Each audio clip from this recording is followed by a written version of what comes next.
아멘. 할렐루야. 네, 오늘 하나님께서 우리에게 주시는 말씀은 마태복음 18장 1절에서 3절까지의 말씀.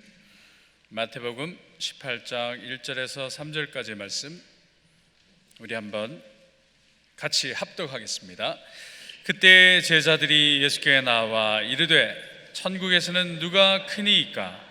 예수께서 한 어린아이를 불러 그들 가운데 세우시고 이르시되 진실로 너희에게 이르노니 너희가 돌이켜 어린아이들과 같이 되지 아니하면 결단코 천국에 들어가지 못하리라. 아멘. 네, 이제 심우지 목사님 나오셔서 어린아이와 같은 신앙으로 라는 말씀 전하실 때 큰 은혜 임하시기 바랍니다.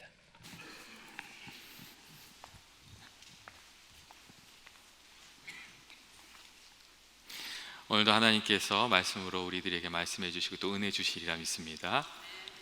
비전 예배도 한번 같이 인사하겠습니다. 오늘도 잘 오셨습니다. 하나님께서 은혜 주시리라 믿습니다. 사랑합니다. 그리고 축복합니다.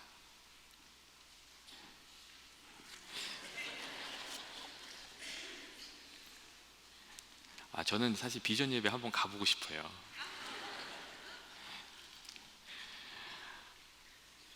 예전에 보보스와 소셜 애니멀이라는 책의 저자로 유명한 데이빗 브루스가 쓴 책 중에 이 성품의 길이라는 제목의 책이 있습니다.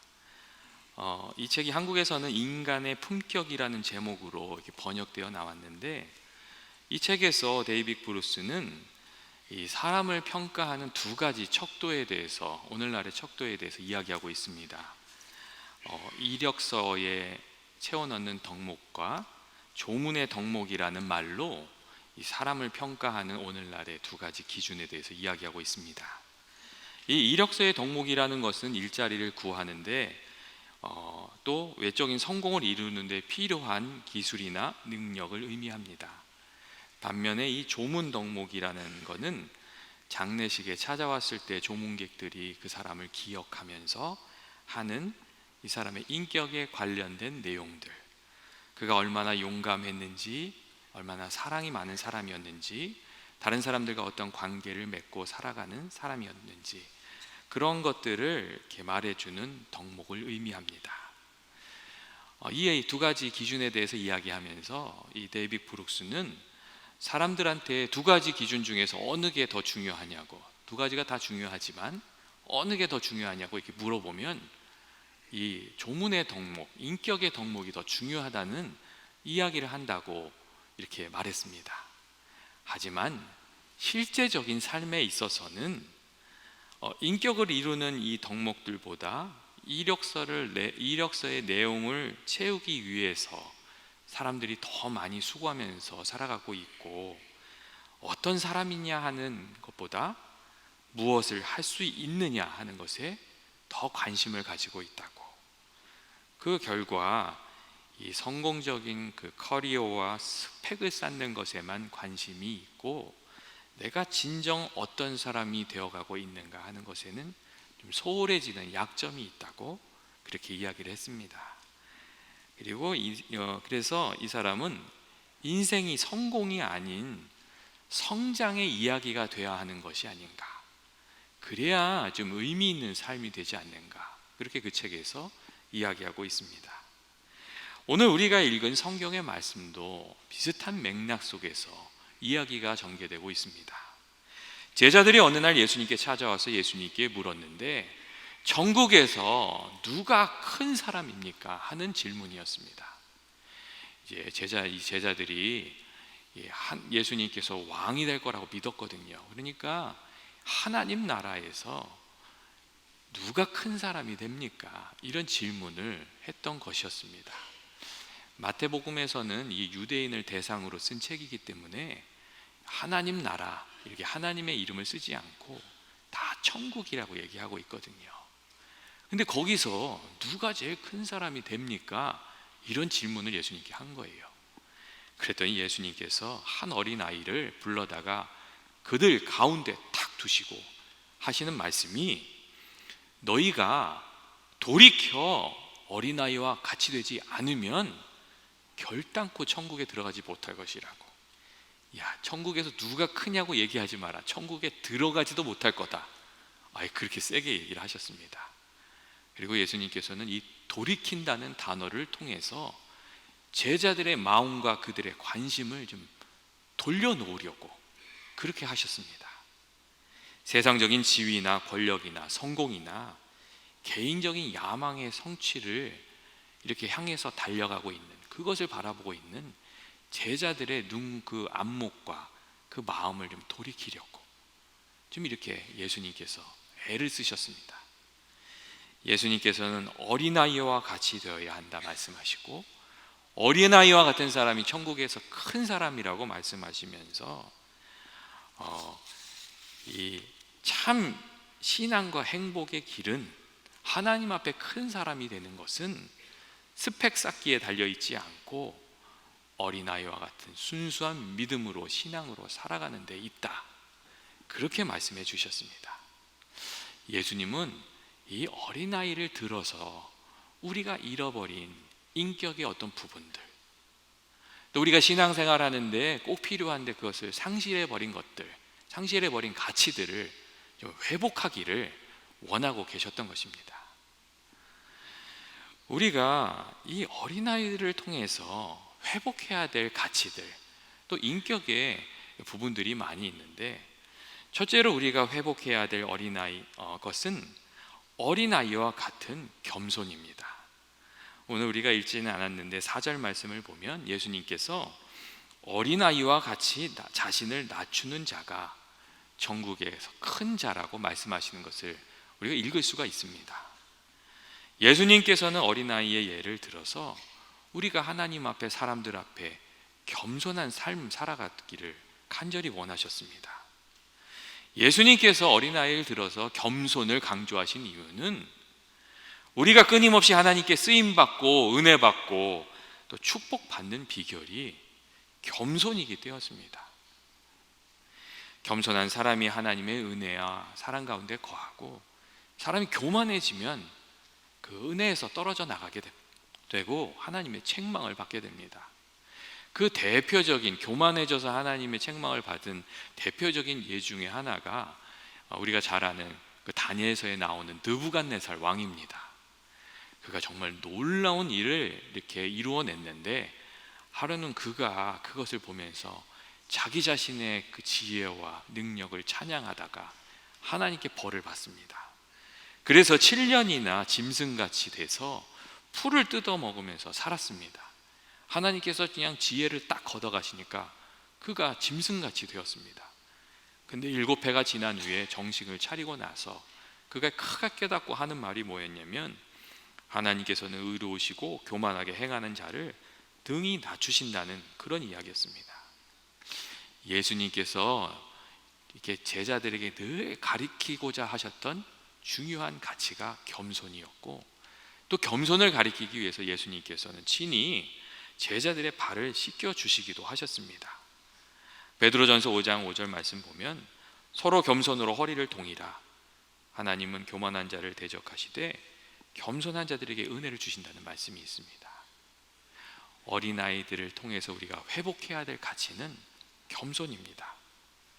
우리가 늘 생각해야 될 것은 겸손을 잃어버리면 하나님의 은혜에서 떠나게 되고, 또 이게 우리들의 마음이 교만해지게 되면 또 마귀의 도구도 될 수 있다는 점입니다. 여러분, 교만한 마음이 어떤 마음이죠? 교만한 마음은 내가 높아지겠다는 마음입니다. 근데 내가 높아지겠다고 애쓰다가 그게 잘 안 되면 사람의 마음이 어떻게 되냐면 시기하는 마음, 또 이렇게 질투하는 마음, 미워하는 마음, 그런 마음이 되기 쉽습니다. 그러면 그 마음에 마귀가 틈타는 것입니다. 여러분, 또 교만한 마음이 어떤 마음이죠? 내 뜻대로 이루어져야 된다고 꼭 믿는 그런 마음이 사실 교만한 마음입니다. 근데 내 뜻대로 되어야 한다고 믿다가 그대로 되지 않으면 마귀의 도구가 되기가 쉽습니다. 왜냐하면 내 뜻대로 하려고 하다가 안 되면 화가 벌컥 나잖아요. 그러다 보면 실수하기 마련이거든. 우리가 이렇게 반면에 어린아이와 같이 겸손한 마음을 가지고 있으면 일이 잘 돼도 일이 잘 못 돼도 마음의 중심을 지키면서 하나님 앞에 바르게 살아갈 수가 있습니다. 우리가 회복해야 될 그 가치 중에 하나가 이 겸손입니다. 둘째로 우리가 어린아이들을 바라보면서 회복해야 될 것은 어린아이와 같은 솔직함과 진실함입니다. 대체로 아이들은 거짓이 없습니다. 새 속에 물들지 않은 아이들, 그리고 그 마음에 상처가 없는 아이들은 있는 그대로 말하고 사실 그대로 말하는 특징이 있습니다. 종종 우리들이 많은 분들이 겪는 일인데 어느 집사님이 이런 얘기를 한번 하셨어요. 가족들이 다 같이 이렇게 뷔페 식당에 가셨대요. 갔더니 카운터에 있는 분이 아이들이 몇 살이지요? 이렇게 물으시더랍니다. 벌써 눈치를 다 채신 것 같아요. 1살, 2살은 무료고 3살부터 한 11살 이렇게까지는 헬프잖아요. 그러니까 물어보는 거예요. 근데 집사님이 아무 생각도 없이 작은 애는 2살이고요, 큰 애는 7살이에요. 이렇게 얘기를 하셨대요. 그런데 그 순간 작은 애가 갑자기 큰 소리로 아닙니다. 저는 3살입니다. 어제 생일 잔치를 했습니다. 이렇게 큰 소리로 얘기를 하더랍니다. 그래서 집사님이 아주 낭패를 당하셨다는 이야기를 들은 적이 있습니다. 여러분, 아이들의 마음에는 정말 거짓이 없습니다. 그런데 세상에 물들기 시작하면서 진실함도 잃어버리고 솔직함도 잃어버리게 되는 것입니다. 문제는 우리가 진실함과 솔직함을 잃어버릴 때 하나님과 맺는 그 긴밀한 관계도 손해를 보게 된다는 점입니다. 여러분, 신앙생활을 어떤 사람이 잘합니까? 진실한 사람, 솔직한 사람들이 잘합니다. 잘못했을 때 솔직하게 하나님 앞에 나아가서 자기 잘못을 내어놓고 회개할 수 있는 사람, 그런 사람이 신앙생활 잘하고 하나님의 은혜를 누리게 됩니다.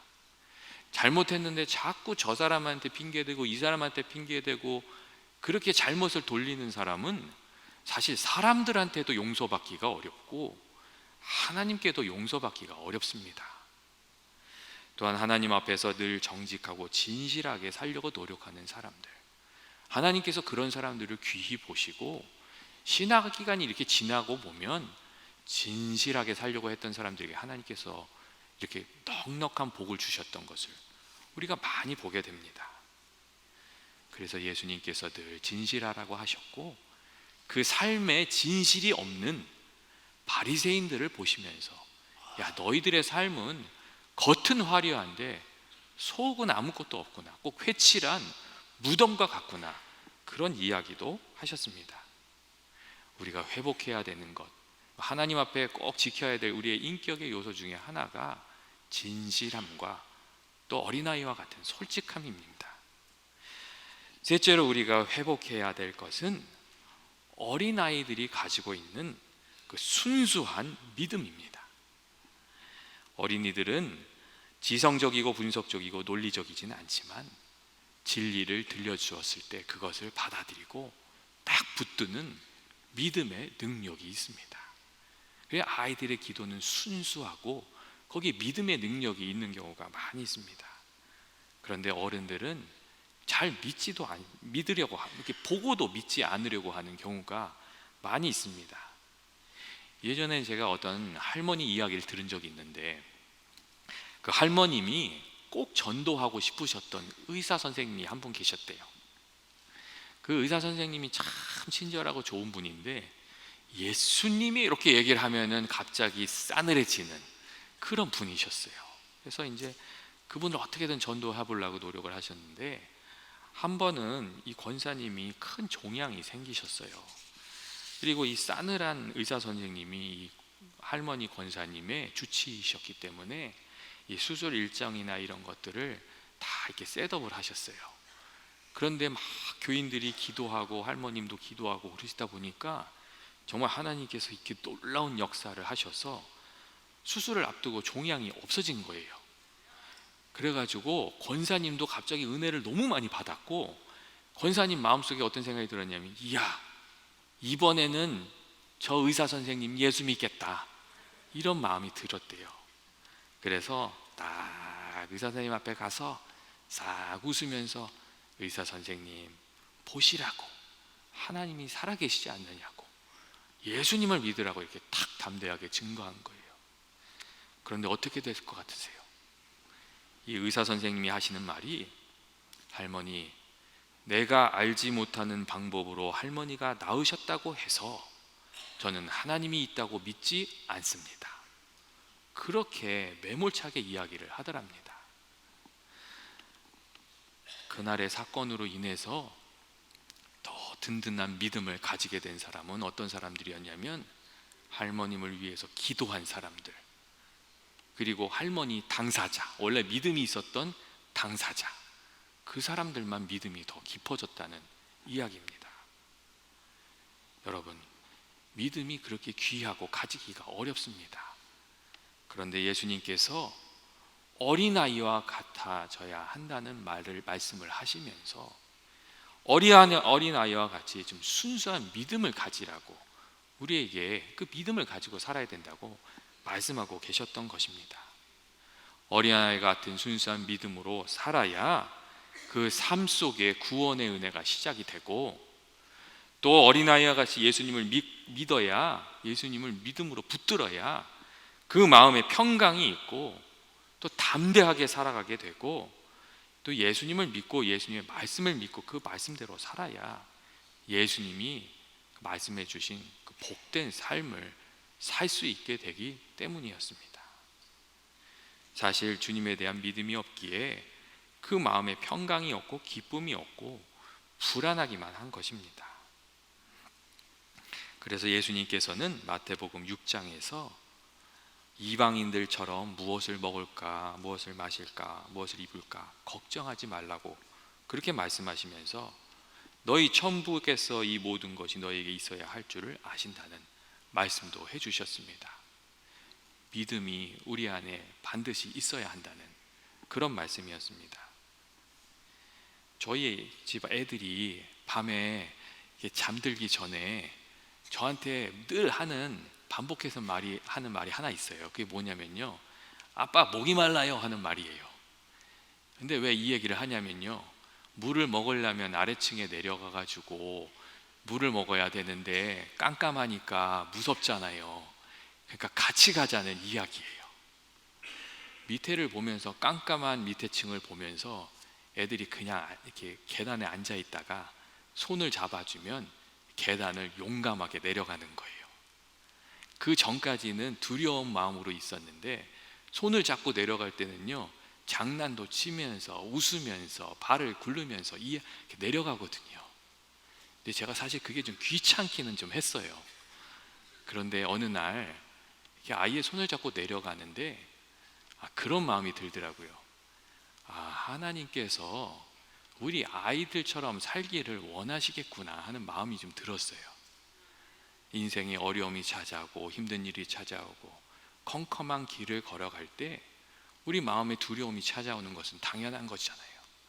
하지만 그때에 주님을 바라보고, 또 주님이 내 손을 붙잡아 주실 것을 믿고 용기를 내고 믿음을 내서 걸어가기를 원하는 것이 아닌가 하는 그런 깨달음이 이렇게 찾아온 순간이 있었습니다. 우리가 어린아이들을 통해서 배워야 될 중요한 것은 주님을 바라보는 믿음입니다. 그리고 그 믿음 안에서 살아가는 그 믿음의 삶입니다. 넷째로 우리가 어린아이들에게서 배우고 또 깨달아야 될 것은, 아이들이 늘 배우고 변화하고 성장하고 자란다는 점입니다. 어른이 되면 잘 배우려고 하지 않습니다. 그냥 예전에 배웠던 것으로 어떻게 해보려고 하고, 또 옛날 이야기 많이 하고, 그래서 현재를 살지 못하고 미래로부터 이렇게 멀어져 가는 경향이 있습니다. 그런데 어린이들은 그렇지가 않습니다. 새로운 것을 늘 흥미롭게 여기고 배우고, 그래서 또 앞으로 나아갑니다. 그렇기 때문에 아이들이 늘 현실을 살고 또 현실을 넘어서 미래로 나아가는 그런 특징이 있습니다. 그런데 어린아이들이 가진 이러한 특징이 영적인 삶을 살아가는 우리들에게도 꼭 필요한 덕목이 됩니다. 왜냐하면 영적인 삶의 본질이 늘 하나님께 새롭게 배우고 새로운 은혜를 체험하고 예수님 닮는 방향으로 성장해 나아가는 과정이기 때문입니다. 그냥 과거에 받은 은혜에 머물러 있는 것이 아니라 날마다 기도하고 말씀을 읽으면서 말씀에서 이렇게 우리에게 도전해 주시는 예수님의 말씀을 듣고 그 말씀을 통해서 변화해가는 삶, 새롭게 배워가는 삶, 그것이 참 신앙인의 삶이기 때문입니다. 그래서인지 사도 베드로는 베드로전서 2장 2절에서 이런 이야기를 했어요. 갓난 아기 같이 순진하고 신령한 젖을 사모하라. 이는 이로 말미암아 너희로 구원에 이르도록 자라게 하려 함이다 하는 이런 말을 했어요. 갓난아기가 엄마의 젖을 구할 때 막 간절히 구하잖아요. 근데 그것처럼 이렇게 신령한 젖을 사모하라고, 그러니까 신령한 은혜, 하나님의 말씀을 사모하라고. 그래야 우리들의 삶의 성장이 일어나지 않냐고, 그래야 주님께 더 가까이 나가게 되지 않냐고, 하나님 기뻐하시는 삶 살게 되지 않냐고, 그런 이야기를 해 주었습니다.